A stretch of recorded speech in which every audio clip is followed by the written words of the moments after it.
క్రీస్తునందు ప్రియమైనటువంటి వార్లారా, యేసుక్రీస్తు నామములు మీ అందరికీ శుభాలు తెలియపరుస్తూ ఉన్నాను.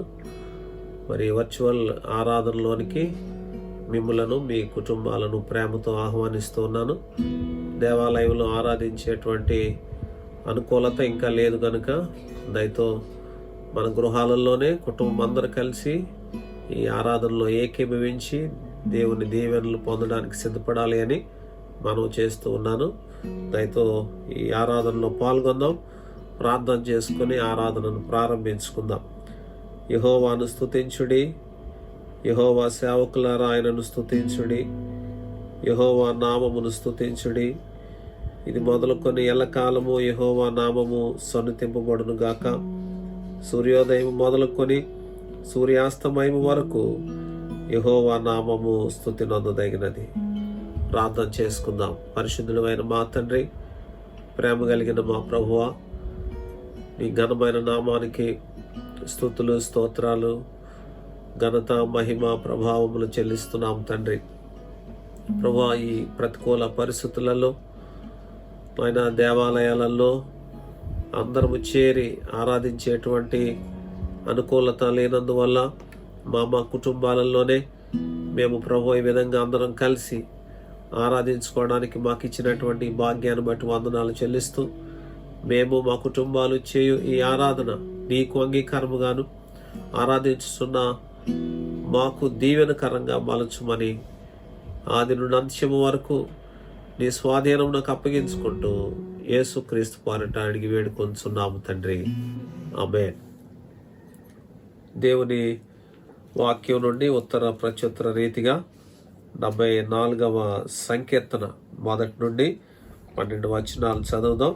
1 వచన ప్రారంభం. దేవా, నీవు నిత్యము మమ్మను విడనాడితివేమి?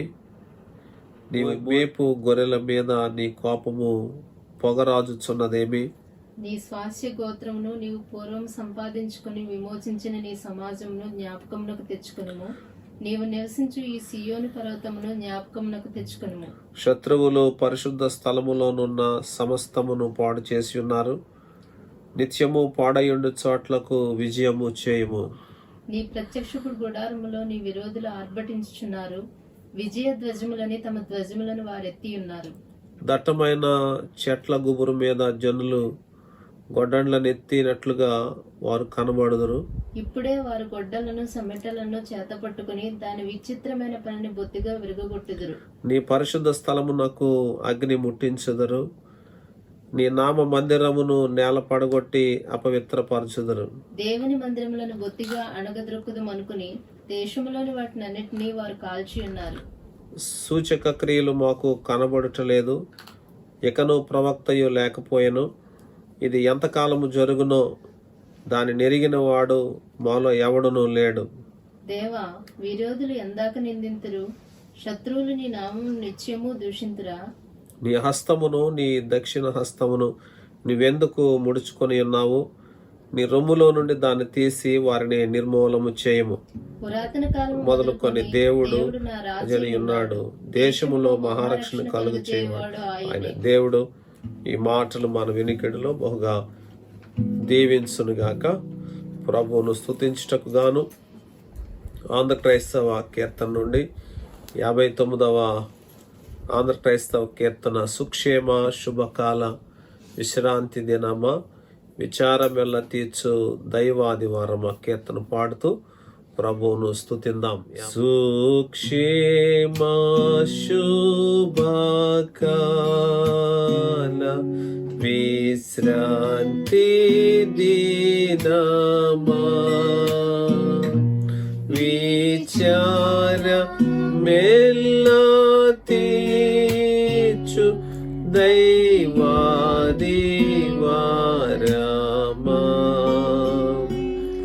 ఈనాడు మేము కూడి దేవాలయమునా మాత్రేక దేవ స్తుతి గావిందు మెంతయో నీ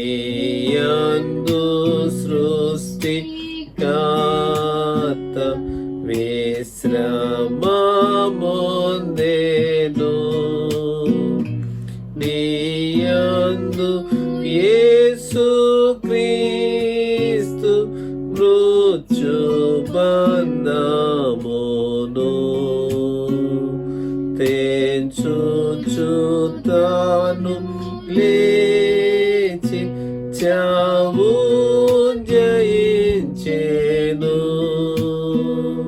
నీయందు పావనాత్మ మాకియబడెను.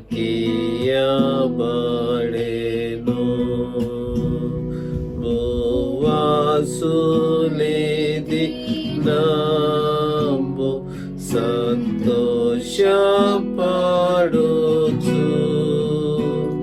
సువార్త విని పాడి మా యేసు స్తోత్రము. పితృపుత్ర శుద్ధాత్మ త్రిత్వము దేవుని ఉత్సాహధ్వని తోడ నెంతో స్తుతింతురు.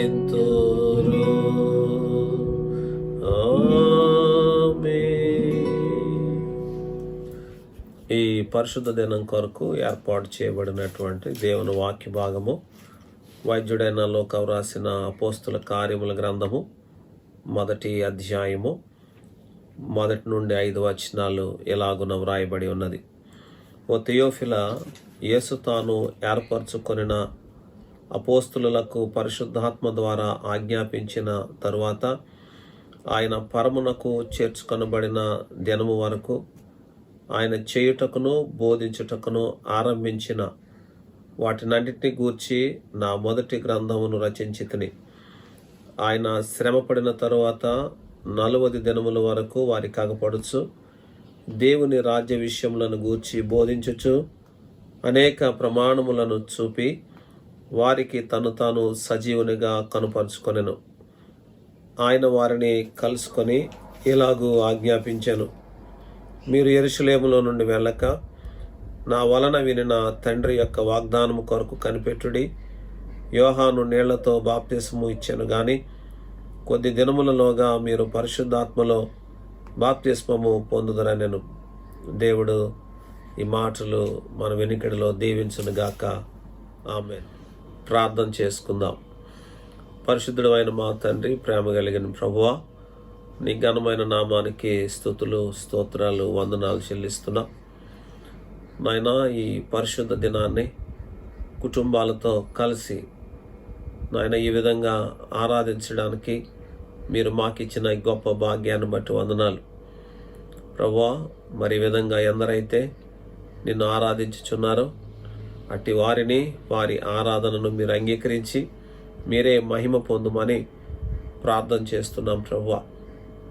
నాయన మెట్టుకు నీ దైవ ధ్యానము మా ఆత్మీయమైన జీవితాలకు నాయన ఉపయోగకరంగా ఉండడానికి సహాయం దయచేయండి ప్రభువా. నీ వాక్యం అనే బండ మీద మమ్మల్ని మేము కట్టుకోవడానికి సహాయం చేయండి. అలాగే ప్రభువా, మాట్లాడున్నది నేను కాదు, నా నోటిని మీ స్వరముగా చేసుకొని మాకు ఏ మాటలు అవసరమో, ఏ సందేశం అవసరమో దానిని మేము గ్రహించి ఆ వాక్యమును అనుసరించి నడుచుకొని నీకు మహిమకరంగా మా జీవితాలు ఉండడానికి సహాయం చేయమని యేసుక్రీస్తు పేరిట అడిగి వేడుకొంచున్నాం తండ్రి. ఆమేన్. దేవుని పరిశుద్ధ నామానికి ఘనత, మహిమ, ప్రభావములు కలుగునుగాక. దేవుడు మనకు అనుగ్రహించిన ఈ మంచి తరుణాన్ని బట్టి దేవుని నేను మహిమపరుస్తూ ఉన్నాను. ఈ దినమున చదువుకున్నటువంటి వాక్య భాగము అపోస్తుల కార్యముల గ్రంథము 1వ అధ్యాయము 5 వచనాలు ఈ దిన ధ్యానం కొరకు చదువుకున్నాం.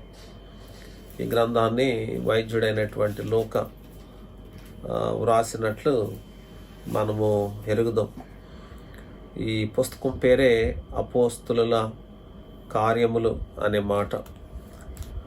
అసలు అపోస్తులుడు లేదా అపోస్తులు అంటే నిర్వచనం ఏంటంటే యేసు ప్రభు యొక్క జీవిత బోధలు యొక్క పునరుద్ధానం చూసినటువంటి వారు మానవ కోటికి సాక్ష్యం ఇవ్వడానికి యేసు ప్రభు చేత పిలువబడిన వారు అని ఈ మాట యొక్క నిర్వచనం. అపోస్తులుడు అనగా పిలువబడినవాడు.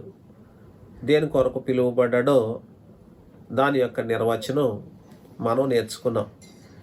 అయితే ఈ యేసు ప్రభు యొక్క జీవిత సందేశ పునరుద్ధానాల గురించి ఈ సాక్ష్యం ఇచ్చినటువంటి వారు చేసినటువంటి కార్యాలు, అపోస్తుల యొక్క కార్యాలు ఈ యొక్క గ్రంథంలో లిఖించబడ్డాయి. ఈ గ్రంథాన్ని మరి వైద్యుడైనటువంటి లోక క్రీస్తు శకము 60-62 సంవత్సరాల మధ్యలో మరి వ్రాసినట్లు చరిత్రకారులు చెప్తూ ఉంటారు. ప్రియులరా, మరి ఈ అపోస్తులు యేసు ప్రభు వారిని పిలిచి వారిని తన యొక్క పరిచర్య కొరకు 3.5 సంవత్సరాలు సిద్ధపరిచి తదుపరి వారిని తన యొక్క పరిచర్యను వారికి అనుగ్రహించినటువంటి విధానాన్ని మనం గమనిస్తూ ఉంటాం. అయితే యేసు ప్రభు యొక్క శిష్యులను ప్రారంభంలో వారు యెరూషలేములో ప్రకటిస్తున్నప్పుడు అక్కడ ఉన్నటువంటి పెద్దలు లేదా ప్రధాన యాజకులు వారిని ఏమన్నారు అంటే, వారు విద్య లేని పామరులు అని అంటారు. అపోస్తుల కార్యముల గ్రంథం 4వ అధ్యాయము 13వ వచనంలో పేతురు యోహానులను చూచి వారు విద్య లేని పామరులని గ్రహించి ఆశ్చర్యపడతారు. అనగా ఈ ఒకటి వారు విద్య లేని పామరులు, రెండవది వారు అగుపరిచినటువంటి ఆ ధైర్యము, వారు ప్రకటించినటువంటి సువార్తను బట్టి ఆశ్చర్యపడుతూ ఉంటారు. మరి ప్రియమైనటువంటి దేవుని వాక్యాన్ని వింటున్నటువంటి బిడ్డలారా, ఆ విద్య లేని పామరులే యేసు ప్రభు యొక్క రాజ్య సువార్తను మరి ప్రకటించి మరి దేవుని కొరకు అనేక మందిని వారు సిద్ధపరిచారు. యేసు ప్రభు వారు తన సువార్త ద్వారా దైవరాజ్యాన్ని ప్రకటన చేస్తే పరిశుద్ధాత్మ యొక్క సహాయం చేత అపోస్తులు సంఘస్థాపన చేసినట్లు మనకి అపోస్తుల కార్యముల గ్రంథంలో మరి అర్థమవుతూ ఉంటుంది. అయితే ఈ అపోస్తుల కార్యముల గ్రంథంలో మొదటి 12 అధ్యాయాలు పేతురు యొక్క పరిచర్య మనకి కనిపిస్తుంటుంది. అలాగే 13 నుంచి 28 అధ్యాయాలు పౌలు గారి యొక్క పరిచర్యను మనం చూస్తూ ఉంటాం. అయితే ఈ కొంచెం వివరంగా మనం నేర్చుకున్నట్లయితే స్టెఫను 6-7 అధ్యాయాలు, అలాగే ఫిలిప్పు 8వ అధ్యాయము, బర్నబా 11 నుంచి 14 అధ్యాయాలు మరి వీరు సువార్తను ప్రకటించడంలో యేసు ప్రభు రాజ్యమును గురించి విశదపరచడంలో మనం వీరిని గురించి కూడా మనం చూస్తూ ఉంటాం. అయితే వారు పునరుద్ధారుడైన యేసు ప్రభు వారు వారికి చెప్పినటువంటి మాట ఏమంటే 8వ వచనంలో ప్రభువారు చెప్తారు, ఆయనను పరిశుద్ధాత్మ మీ మీదికి వచ్చినప్పుడు మీరు శక్తి నొందెదరు గనుక మీరు యెరూషలేములోను యోదయ సమరయ దేశములంతటను భూదిగంతముల వరకును నాకు సాక్షులయ్యిందరని చెప్పాను. అపోస్తుల కార్యముల గ్రంథానికి ఈ 8వ వచనము మూలవచనం. దేవుని యొక్క రాజ్య సువార్త ఎక్కడి నుండి ప్రారంభించాలి అని ఆయన చెప్తా ఉన్నారంటే, మొదట యోదయలో, తర్వాత సమరయలో, తర్వాత భూదిగంతముల వరకు. వాస్తవానికి మరి ఈ మాటను ఆలోచన చేస్తే ఈ మొదటి సువార్త మరి యోదయలో అనగా యెరూషలేములో ప్రకటించబడింది. అపోస్తుల కార్యముల గ్రంథము 3వ అధ్యాయము మనం పరిశీలన చేసినట్లయితే శృంగారమున దేవాలయంలోనికి మరి పేతురు యోహానులు వెళ్ళడం, అక్కడ పుట్టుక నుండి మరి కుంటివాడిని మరి బాగు చేయడం, ఆ కార్యం తర్వాత మరి పేతురును యోహానును గురించి మరి మహాసభ వారు, అధికారులు, పెద్దలు యెరూషలేములో కూడుకున్నారు. ఈ జరిగిన సంఘటనను బట్టి అపోస్తుల కార్యముల గ్రంథము 4వ అధ్యాయము 5వ వచనంలో చూసినట్లయితే వారందరూ యెరూషలేములో పెద్దలు, శాస్త్రులు, అధికారులు యెరూషలేములో కూడుకున్నారు. ఎందుకు అక్కడ కూడుకున్నారు అనే మాట ఇక్కడ నేను జ్ఞాపకం చేస్తున్నానంటే, వారు యెరూషలేములో మొదట మరి ప్రకటన చేయడం లేదా దేవుని కార్యాలు చేయడము మనం నేర్చుకుంటాం. మొదట వారు ఈ శృంగారమను దేవాలయం దగ్గర ఈ పుట్టిన మొదలుకొని కుంటివాడైనటువంటి వ్యక్తి యొక్క పాదాలను స్వస్థపరిచిన తర్వాత వాళ్ళు చాలా విస్మయం పొందుతూ ఉంటే పేతురు ప్రకటించడం మొదలు పెడతారు. అక్కడ 3వ అధ్యాయము 11వ వచనం నుండి మనం చూస్తే అక్కడ పేతురు దేవుని యొక్క వాక్యాన్ని చెప్తారనమాట. యోదయలో మొదట వాక్యం చెప్పబడింది. మరి ఈ అపోస్తుల కార్యముల గ్రంథము 1వ అధ్యాయం 8వ వచనంలో సువార్త మొదట మరి యోదయలో ప్రారంభించబడింది. మొదటి 7 అధ్యాయాల్లో యోదయలో సువార్త ప్రకటించబడింది. అలాగే ఆ రెండవ మాట అపోస్తుల కార్యముల గ్రంథం 1వ అధ్యాయం 8వ వచనంలో సమరయ, యోదయ తర్వాత సమరయ, మరి ఫిలిప్పు తదితరులు సమరయలో పరిచర్య చేసినట్లు 8వ అధ్యాయం నుండి 12వ అధ్యాయం వరకు మనకి కనిపిస్తూ ఉంటుంది.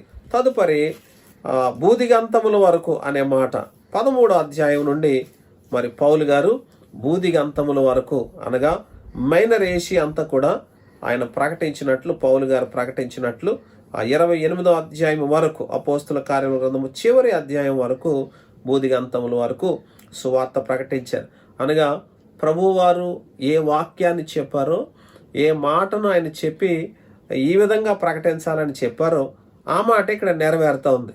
పేతురు యోదయలో, ఫిలిప్పు సమరయలో, అపోస్తులుడైన పౌలు ఆయన బూదిగంతముల వరకు అనగా మైనర్ ఏషియా అంతా కూడా మరి సువార్త మరి ప్రకటించినట్లు మరి ఈ అపోస్తుల కార్యముల గ్రంథంలో మనం చూస్తూ ఉంటాం.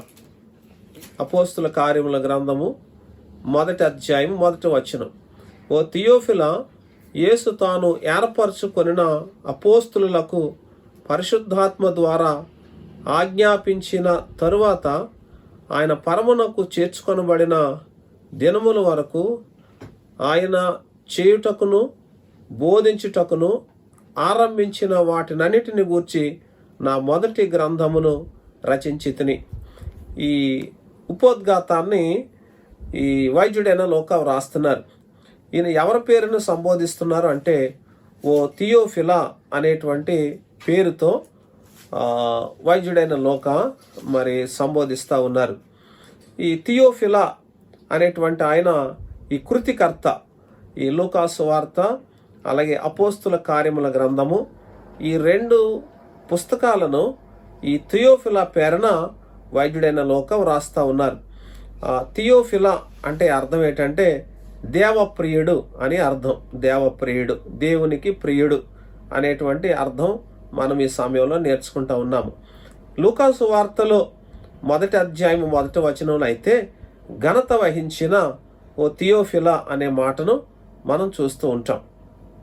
అయితే సాధారణంగా ఆదిమ సంఘ దినాలలో ఈ ఘనత వహించిన లేదా మహాఘనత వహించిన అనే మాట గొప్పవారికి వాడినట్లు చరిత్ర చెప్తా ఉంటుంది. అపోస్తుల కార్యముల గ్రంథము 23వ అధ్యాయము 26వ వచనంలో మనం చూసినట్లయితే మహాఘనత వహించిన ఫేలిక్స్ అని వ్రాయబడి ఉంటుంది. 24వ అధ్యాయము 3వ వచనం అపోస్తుల కార్యముల గ్రంథంలో మహాఘనత వహించిన ఫేలిక్సా అని సంబోధిస్తూ ఉంటారు. అలాగే అపోస్తుల కార్యముల గ్రంథము 26వ అధ్యాయం 25వ వచనంలో మహాఘనత వహించిన ఫేస్తు అనే మాట మరి వాడుతున్నట్లు మనం చూస్తుంటాం. అనగా అధికారులకు, గొప్పవారికి లేదా ఘనత కలిగినటువంటి వారికి వాడేటువంటి ఈ పదాన్ని మనం చూస్తాం. ఫేలిక్స్ను అలాగే ఫేస్తును కూడా ఘనత వహించిన లేదా మహాఘనత వహించిన అనే మాట వాడడాన్ని మనం చూస్తూ ఉంటాం.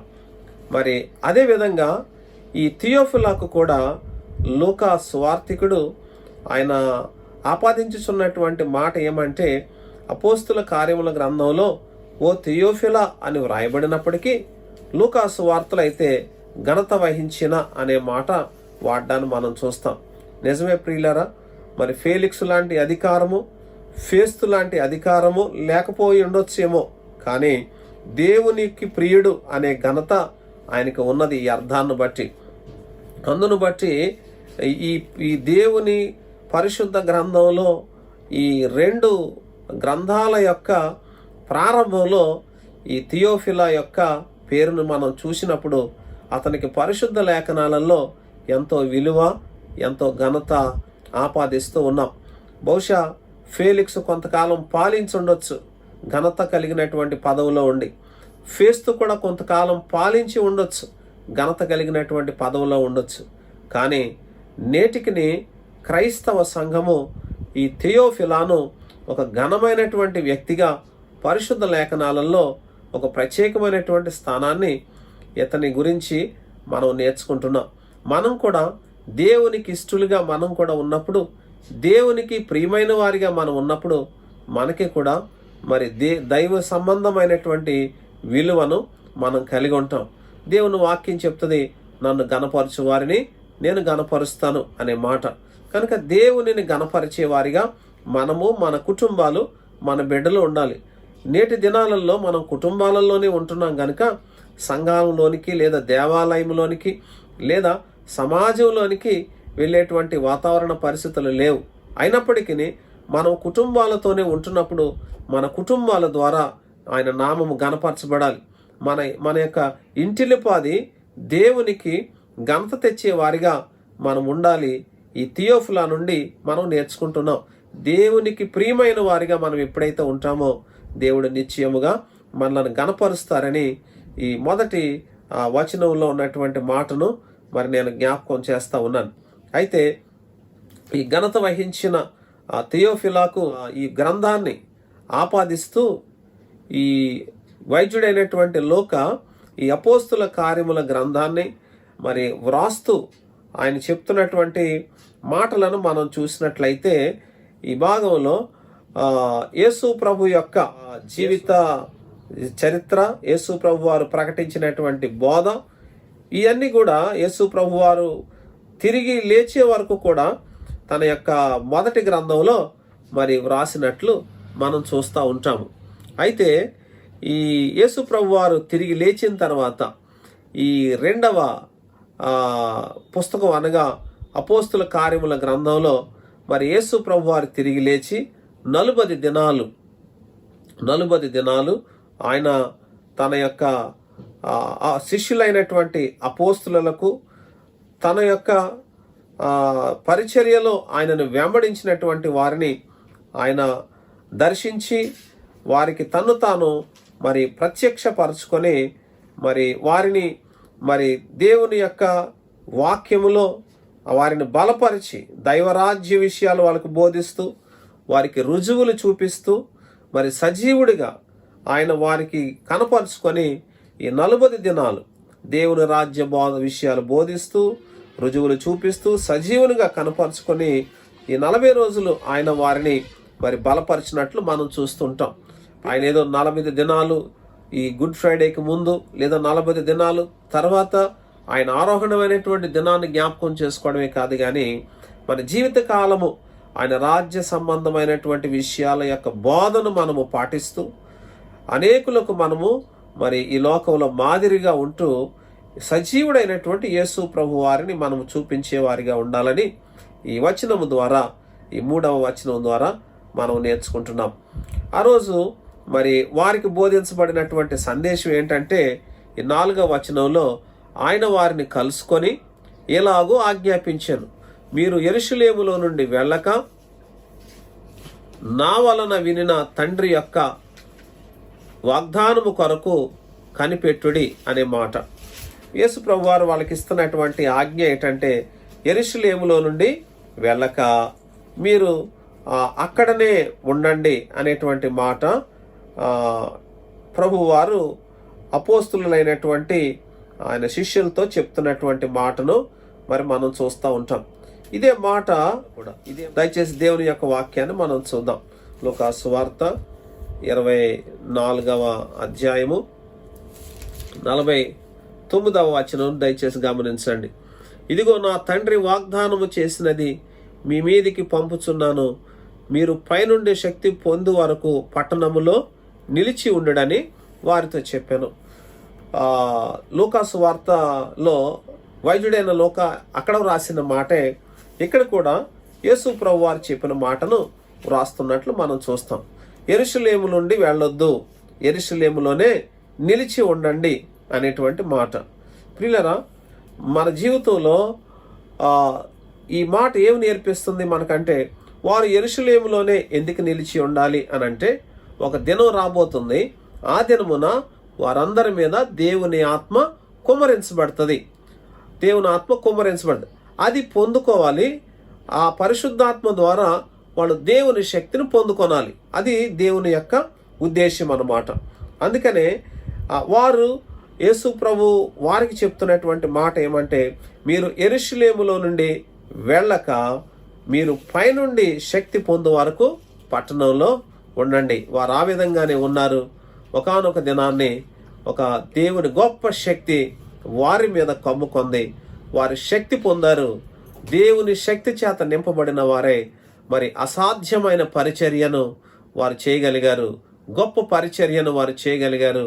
వారు ఖండాలు దాటి శక్తివంతమైన పరిచర్యని తీసుకెళ్ళగలిగారు. కారణం ఏంటంటే, యేసు ప్రభు వారు, సజీవుడైన యేసు ప్రభు వారు వారికి చెప్పినటువంటి ఈ ఆజ్ఞను వారు పాటించారు. నేటి దినాలలో ఈ మాట మనకేమి నేర్పిస్తుందంటే, దేవుని యొక్క వాక్యము మనకి ఎలాగున బోధిస్తుందో అలాగుననే మనం కూడా నడిచేవారిగా మనం ఉండాలి.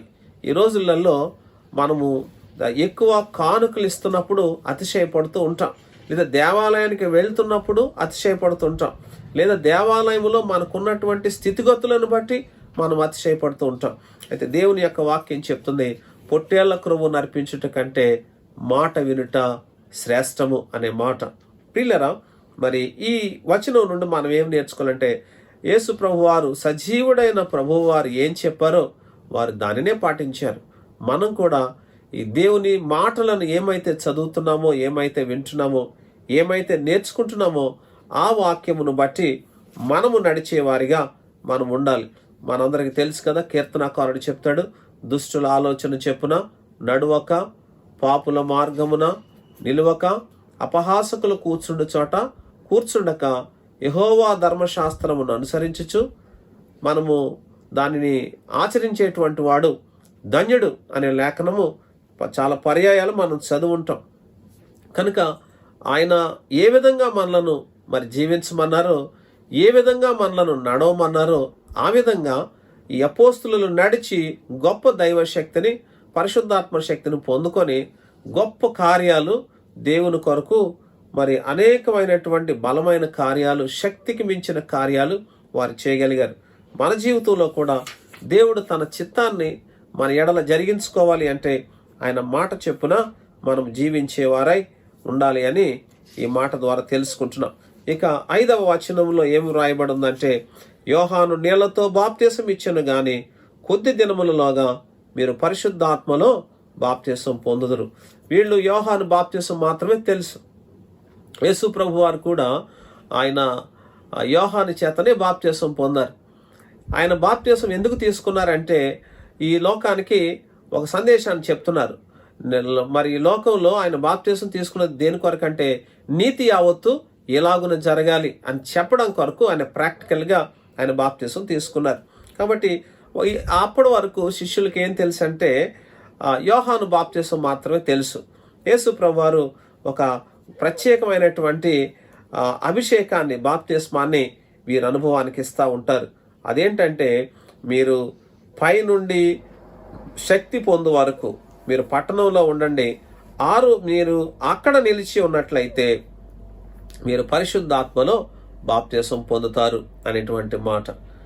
ప్రియమైనటువంటి వారులారా, మనం కూడా ఈ మాటను మన జీవితాలకు అన్వయించుకున్నట్లయితే, వారు పరిశుద్ధాత్మ చేత నింపబడితేనే దేవుని కొరకు శక్తిగల కార్యాలు చేయగలిగారు. అలాగే నేటి దినాలలో ఈ వాక్యం మనకేమి నేర్పిస్తుందంటే, ఆత్మ లేనివాడు నావాడు కాదని వాక్యం చెప్తుంది. దేవుని ఆత్మను కలిగిన వారుగా, ఆయన ఆత్మ చేత నడిపించబడే వారుగా ఉంటే మనం కూడా ఈ లోకాన్ని జయించగలం. ప్రభు వారు చెప్తారు, ఇదిగో నేను లోకమును జయించి ఉన్నాను. ఆయన శిష్యులైనటువంటి అపోస్తులు ప్రతిబంధకాలు జయించారు. వారు మరి ఎన్నో ఆటంకాలు జయించారు. సునాయాసంగా ఎన్నో అడ్డంకులను వారు జయించారు. గొప్ప పరిచర్యను వారు చేసి విజయంతో ఆయన పరిచర్యను ముందుకు తీసుకెళ్ళగలిగారు. మన జీవితంలో కూడా మనము జయ జీవితాన్ని చూడగలగాలి అంటే మన ముందున్నటువంటి అంధకార శక్తులను, సాతాను శక్తులను మనం జయించాలంటే దేవుని ఆత్మను కలిగిన పిల్లలుగా మనం ఉండాలి. బాప్తిసము ఆ సంఘములో, దేవాలయంలో బాప్తిసం తీసుకుని ఉంటాము. అంత మాత్రమే కాదు, దేవుని ఆత్మ చేత మరి నింపబడిన వారిగా మనం ఉన్నప్పుడు మన జీవితంలో కూడా మనము జయ జీవితాన్ని చూడగలం. ఈ అనుభవాలు మనము, మన కుటుంబాలు ఈ నేటి దినాలలో మనం కలిగి ఉన్నప్పుడు మరి మన జీవితాన్ని జయ జీవితంతో మనం ముందుకు తీసుకుని వెళ్ళగలగలం. ఒకరోజు పరలోక రాజ్యపు మరి ఆ వారసత్వ భాగ్యాన్ని కూడా మనం పొందుకోగలం.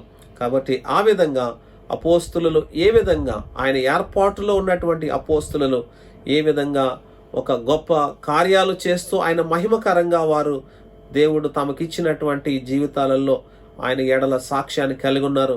మనం కూడా ఈ వాక్యము నింటున్న మనము ఈ మాటలను బట్టి ఆ విధంగా మనము మన బిడ్డలో నడుచుకున్నప్పుడు దేవునికి మహిమ, మన జీవితాలకు మరి ఎంతో చక్కటి ఆశీర్వాదము, ఆయన నామమునకు మహిమ తెచ్చే విధంగా ఈ లోకములో ఆయనకు సాక్షులుగా మనం ఉండడానికి ఈ వాక్యము మనకెంతో దోహదపడుతుంది. ఆ విధంగా ఆయనకు సాక్షులుగా ఆయన నామానికి మహిమ తెచ్చే విధంగా ఆయన యొక్క ప్రణాళికలో ఈ లోకములో ఆయన చిత్తాన్ని నెరవేరుస్తూ జై జీవితాన్ని కలిగినటువంటి కుటుంబాలుగా మన కుటుంబాలు ఉండడానికి పరిశుద్ధాత్మ దేవుడు సహాయం ఇచ్చేనుగాక. ఆమె దేవుడి మాటలు మనందరి వినికిడిలో బహుగా దీవించునుగాక. ప్రార్థన చేసుకుందాం. తలలు వంచి ప్రార్థన చేసుకుందాం. మా ప్రియమైనటువంటి ప్రభువా, నీకు వందనాలు, స్తుతులు, స్తోత్రాలు చెల్లిస్తున్నాం. అపోస్తుల కార్యముల గ్రంథము ఈ మొదటి 5 వచనాలు నాయన మేము నేర్చుకోవడానికి మాకు ఇచ్చినటువంటి గొప్ప భాగ్యాన్ని బట్టి వందనాలు. నాయన థియోఫిలా, నీకు ఇష్టమైనటువంటి ప్రియుడు, దైవ ప్రియుడని నేర్చుకున్నావు నాయన. దేవా, మేము కూడా నీకు ప్రియమైన వారిగా ఉంటే నిశ్చయముగా మమ్ములను కూడా నువ్వు గణపరుస్తావు తండ్రి. వందనాలు, స్తోత్రాలు. మీరు లోకంలో జీవించినప్పుడు ప్రభువా, ఏ మాటలనైతే ప్రభువా మీరు ప్రకటించారో, బోధించారో అవన్నీ మరి తన యొక్క సువార్తలో మరి వ్రాయించినటువంటి మాటలను జ్ఞాపకం చేస్తూ, అదేవిధంగా ప్రభువా ఆ సజీవుడైనటువంటి నీ కుమారుడైనటువంటి యేసు ప్రభువారు నాయన తన దేవుని రాజ్య విషయాలను మరి బోధిస్తూ, రుజువులను చూపిస్తూ ఆయన సజీవుడిగా ఎలాగో కనుపరుచుకొని వారిని బలపరిచారో, మేము కూడా ఈ లోకంలో జీవిస్తున్నప్పుడు అనేక అన్యజనులకు నాయన మేము కూడా సాక్షులుగా జీవిస్తూ నీ యొక్క బోధలను మేము అనుసరిస్తూ ప్రభువా, అలాగే నిన్ను గురించినటువంటి అనేక నాయన రుజువులను నాయన మా జీవితాల ద్వారా మేము ఈ లోకానికి చూపిస్తూ సజీవుడైనటువంటి నిన్ను కలిగినటువంటి ఆ జీవితాన్ని లోకంలో మేము జీవించినప్పుడు అనేక అన్యజనులు నాయన మమ్ములను చూచి నీ నామాన్ని మహింపరిచినట్లు మమ్ములను కూడా ప్రభువా మీరు ఆయుత్తపరచమని ప్రార్థన చేస్తున్నాం తండ్రి. వందనాలు, స్తోత్రాలు. అంత మాత్రమే కాదు నాయన, మరి మీరు శక్తి నొందుతారు, పరిశుద్ధాత్మ మీ మీద కుమ్మరించబడుతుంది, మీరు అంతవరకు పట్టణంలో నిలిచి ఉండండి అని మీరు చెప్పిన మాట ప్రకారంగా వారు నిలిచారు. ఆ వాగ్దాన ఫలమును వారు పొందుకున్నారు. మేము కూడా నీ మాట చెప్పున నిలిచి ఉన్నప్పుడు, లేదా మేము నీ మాట చెప్పున ప్రభువా మేము మా యొక్క జీవితాలలో జీవించినప్పుడు నాయన మేము కూడా నీ వాగ్దాన ఫలమును పొందగలం ప్రభువా. నిజమే, వాక్యం చెబుతుంది, పొట్టేళ్ల క్రొవ్వు నర్పించుట కంటే మాట వినుట శ్రేష్టము అని నాయన సమూయేలు చెప్పిన మాటను జ్ఞాపకం చేసుకుంటున్నా. అపోస్తులు నీ మాట చెప్పున పట్టణములో నాయన వారు శక్తిని పొందుకునే వరకు, పరిశుద్ధాత్మ వరమును పొందుకునే వరకు వారు ఏ రీతిగా కనిపెట్టారో మేము ప్రభువా నీ యొక్క వాక్యము ప్రకారముగా మేము కనిపెట్టుకొని జీవించడానికి సహాయం దయచేయండి ప్రభువా. ఎంత మాత్రము లోకమునకు, లోక సంబంధమైన వాటికి లోబడక నీ వాక్యమునకు లోబడి నీ వాక్య ప్రకారముగా నడుచుకోవడానికి సహాయం చేయండి.